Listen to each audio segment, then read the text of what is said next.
Hey, what's up guys, Sean here, and today I'm bringing you another Creepypasta review. Today's will be on this Smile Dog. So, yeah, it's just the Smile Dog, if you've heard of him. Then it just shows you a demonic picture of a smiling husky. Or if you've seen the even scarier one, I'm not really sure what dog it is, but it's a big red one. It's very freaking scary. Scared the living shenanigans out of me anyway. So here's the story. You've all heard of Smile Dog, right? That terrifying picture of a husky smiling in a demonic way. Yeah, that one. Well, I was looking at internet memes and scary stories a few months ago. I stumbled across an urban legends video, which I found intriguing. I watched the video and it told us a few basic facts about spontaneous human combustion and sleep paralysis. The video also contained a couple of screamers to kill the mood a little. The end story was of Smile Dog. It simply presented the picture and told the viewer a legend. I researched a bit and found it to be terrifying but quite cool. I began talking about it to my friends in school the next day. I turned into something of a common interest. People use it jokingly, like in history lesson. Our teacher told us that he collapsed on the floor, and my friend leaned towards me and said, "I guess he saw a Smile Dog." And it would often make us laugh. When we then found other stories, such as Red Mist or Squidward's suicide in Candle Cove, we dropped the subject of Smile Dog for a while after that. In our school, we often talked to this boy. His name was Michael. He was a strange child, but he never spoke to us, and he would often keep to himself. We had no idea where he would be at lunchtimes. He wouldn't be hanging out with us, but we found him to be none of our concern. He would often leave lessons early to visit a hospital when he was rather a sickly child. He told me of his few afflictions, noticeable about epilepsy and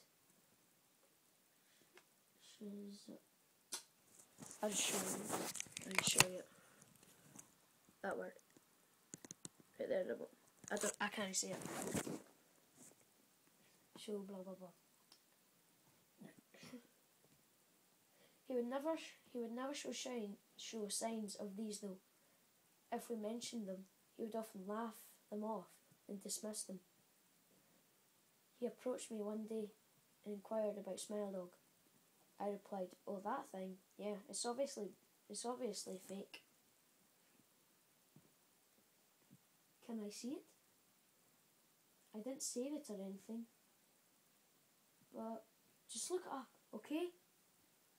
I was busy with homework at the time, and when people tried to talk to me, I am rather irritable. I walked off without looking back. I didn't see Michael the next day. He was supposed to be down for a few of our lessons, but he wasn't there. Nobody, not even the teacher, knew where he was. After our first lesson, I was called to the headmaster's office. The headmaster sat me down in front of his desk and told me, "Your friend Michael has been estated to a psychiatric hospital. Apparently he saw something scary and he keeps having visions of it. Have you any idea what it might be?" I immediately remembered Smile Dog. "Yes, sir." The headmaster immediately brought up his computer and I was faced Google, the search engine. I changed the search to images and typed in Smile Dog. I showed the headmaster the full, unedited picture of Smile Dog. He said, "Oh my," and told me Michael wanted to see me. He immediately arranged transport for me at the psychiatric hospital. I entered the colossal building with the headmaster, where he was stopped by a doctor and said, "Michael only wants his friend, I'm afraid." The headmaster gave a bewildered look and I said, "That's fine, see you in a few minutes." I strolled down a large, intimidating corridor and reached room 204. The room had a padded floor and a wall and a light. No windows except a minuscule viewing slot through the door. I walked and almost vomited. Michael was lying face down in the middle of the room with his hands gripped onto his neck. He was dead. There was a hastily scrawled note left next to him. It was for me. "Josh, I saw that smile dog you showed me. It's everywhere. No matter what we do, it cannot be stopped. It appears even in the brightest moments of your life.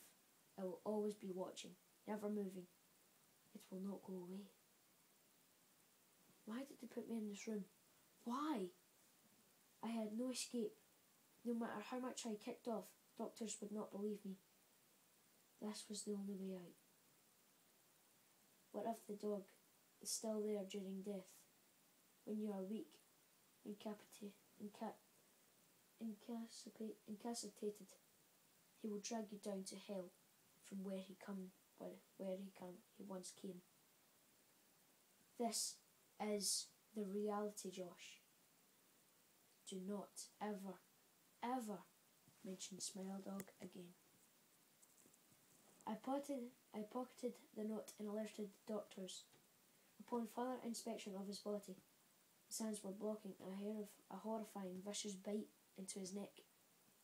The teeth marks matched that of a dog's, a Siberian Husky. The aftermath. I keep going over and over that note in my head. I can't believe him. He was such a nice boy. I regret every bad thing I ever said to him. Why did it have to end this way for him? There's a small part in my head that I'm responsible. Another portion of my head believes that this is all fake, and I should have been more aware of Michael's afflictions. The only trouble is, I'm running out of options to believe here. I don't know what schizophrenia or whatever, I really don't know. It's contagious.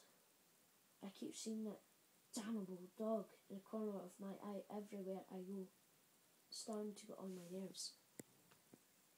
Wait a minute. Is that... No. I'm hearing panting and scratching on my door. Let me investigate. I'll be right back.